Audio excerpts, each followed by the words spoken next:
everyone, well, welcome to today's video. Today's video is going to be about how to log into HDFC Bank NetBanking India. For that, the first thing that you'll have to do is open up Google Chrome or browser of your choice, and then in the search bar simply type in HDFC NetBanking login, and then hit go or enter on your keyboard.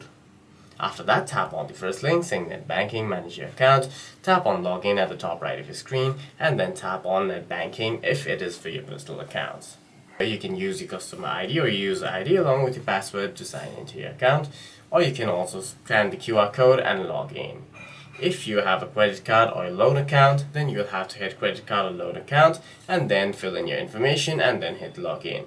If you're new to NetBanking on your HDFC account, simply hit register now at the bottom of your screen under login. Here you'll have to enter your customer ID, your security code, and then hit continue and follow the rest of the on-screen instructions where you'll have to fill in your personal details along with creating your password, and then you can head back over to the login page to log into your account. For any further questions, please feel free to leave a comment down below.